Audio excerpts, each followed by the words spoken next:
मेरे बच्चों quadratic equation का एक बहुत इंपॉर्टेंट क्वेश्चन है जिसको आज हम लोग यहाँ डिस्कस करने वाले हैं, तो ध्यान से देखना और समझना। देखो क्वेश्चन है, solve 2 into X square plus 1 upon X square minus 9 into X plus 1 upon X plus 14 is equal to 0। So बच्चों यहाँ दिया है X square plus 1 upon X square और यहाँ दिया है X plus 1 upon X, right. तो हम लोग को क्या करना होगा यहाँ पे, तो सबसे पहले हम लोग को बच्चों एक्स प्लस 1 अपॉन एक्स की जगह पे कुछ सब्स्टिट्यूट करना होगा, मतलब इसको कुछ मानना होगा। तो चलो यहाँ मान लेते हैं, let X plus 1 upon x is equal to T. हम लोग यहाँ टी माने हैं, आप लोग कुछ भी मान सकते हैं, वाई मान लेना, कोई दिक्कत नहीं है, ठीक है बच्चों। तो यहाँ पे x प्लस 1 अपॉन एक्स की जगह पे हम लोग टी मान लिए। तो अगर x प्लस 1 अपॉन एक्स बच्चों हम लोग का टी है, तो x square plus 1 upon X square क्या हो जाएगा। अब देखो यहाँ पे स्क्वायर है बच्चों दोनों में, ठीक है।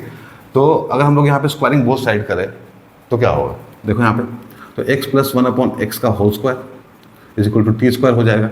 अब ये बच्चों a प्लस बी का होल स्क्वायर के फॉर्म में आ गया, तो इसको ब्रेक करो, तो यहाँ हो जाएगा x square plus 1 upon X square plus 2 into X into 1 upon x is equal to T square. अब यहाँ से x और x कैंसिल हो जाएगा और हम लोग के पास बचेगा X square plus 1 upon X square plus 2 is equal to T square. So X square plus 1 upon X square क्या हो जाएगा, ये हो जाएगा T square minus 2, right. So अगर हम लोग x प्लस 1 अपॉन एक्स की जगह पे टी सब्स्टिट्यूट करें तो हम लोग को x square plus 1 upon X square की जगह पे टी स्क्वायर माइनस 2 सब्स्टिट्यूट करना होगा। तो यहाँ पे करो बच्चों सब्स्टिट्यूशन, तो यहाँ हम लोग को मिलेगा 2 T square minus 2 minus 9 T plus 14 is equal to 0, ये मिला हम लोगों को। अब इसको सॉल्व करो, तो देखो यहाँ पे क्या होगा, यहाँ हो जाएगा 2 T square minus 4 minus 9 T plus 14 is equal to 0। अब इसको अच्छे से लिखो, तो यहाँ हम लोग का होगा 2 टी स्क्वायर माइनस 9 टी और प्लस 10 इज इक्वल टू 0। अब बच्चों ये बन गया हम लोग का क्वाड्रेटिक, किसमें, टी में, ठीक है। वेरिएबल कौन सा है बच्चों, टी है यहाँ पे। अब तो इसको हम लोग सॉल्व करेंगे मिडिल टर्म स्प्लिट करके, ठीक है। तो क्या हो जाएगा, देखो यहाँ पे, अब यहाँ पे 10 है, यहाँ पे 2 मतलब 20 हो गया। तो लिखेंगे हम लोग यहाँ पे 2t square minus 4t minus 5t plus 10 is equal to 0।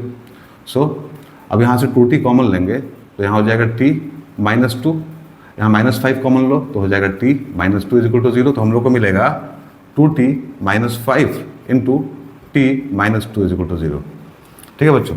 तो ये मिला हम लोग को। अब देखो ये ब्रैकेट भी 0 होगा और ये ब्रैकेट भी 0 होगा। So 2t minus 5 is equal to 0 और t minus 2 is equal to 0। So यहाँ से t का वैल्यू हम लोग को मिल जाएगा 5 अपॉन 2, बच्चों यहाँ से t का वैल्यू हम लोग को मिल जाएगा 2, राइट। अब हम लोग का बच्चों ये फाइनल आंसर नहीं है, ठीक है। हम लोग को t का वैल्यू मिला, बट हम लोग यहाँ पे क्या किए हैं, हम लोग x प्लस 1 अपॉन एक्स की जगह पे t सब्स्टिट्यूट किए हैं। तो यहाँ t की जगह पे हम लोगों को क्या करना होगा, x plus 1 upon x substitute करके इसको सॉल्व करना पड़ेगा फाइनली, ठीक है। तो अब यहाँ पे पहला केस 1, जहाँ बच्चों टी का वैल्यू कितना है, जहाँ पे टी का वैल्यू है 5 अपॉन 2। तो टी की जगह पे क्या करो बच्चों, आप x plus 1 upon x substitute करो, तो यहाँ हो जाएगा x plus 1 upon x is equal to 5 upon 2, right. So अब इसको सॉल्व करेंगे हम लोग, तो यहाँ हो जाएगा x square plus 1 upon x is equal to 5 upon 2। तो अब क्रॉस मल्टीप्लिकेशन कर लो यहाँ पे, तो यहाँ हो जाएगा 2x square plus 2 is equal to 5x। अब 5x को बच्चों लेफ्ट हैंड साइड में लेके आओ, तो यहाँ होगा 2x square minus 5x plus 2 is equal to 0, right.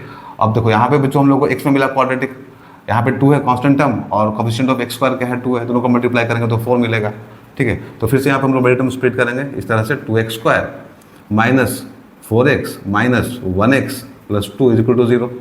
तो यहाँ से हम लोग को मिलेगा 2x कॉमन लेने के बाद में x माइनस 2 और यहाँ हो जाएगा माइनस 1 कॉमन लेने के बाद में x minus 2 is equal to 0।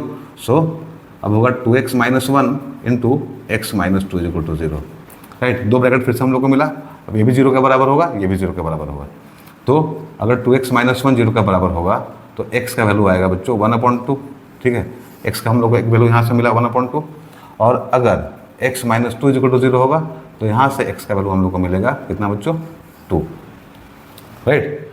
तो केस 1 हम लोग का कंप्लीट हो गया बच्चों। अब केस 2, अब केस 2 में क्या करेंगे हम लोग, केस 2 में हम लोग लेंगे बच्चों यहाँ पे t इज इक्वल टू 2, ठीक है। क्या है यहाँ पे t इज इक्वल टू 2 और t के जगह पे क्या करना है, हम लोग को सब्स्टिट्यूट करना है x plus 1 upon x is equal to 2 हो गया।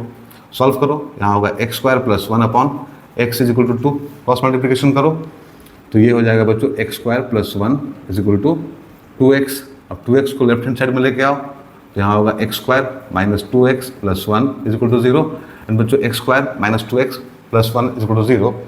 तो ये क्या हो जाएगा, अब ये हो जाएगा x माइनस 1 का whole square, is equal to 0। तो यहाँ से x का वैल्यू हम लोग को मिलेगा बच्चों 1, राइट। सो देखो इससे हम लोग को दो वैल्यू मिला बच्चों, x इज इक्वल टू 1/2 और x इज इक्वल टू 2। तो यहाँ से हम लोग को एक वैल्यू मिला x इज इक्वल टू 1। यही हम लोग का फाइनल आंसर होगा। उम्मीद है आप लोग को समझ में आ गया होगा। अगर ऐसा है बच्चों तो लाइक एंड शेयर कर देना। Thank you very much.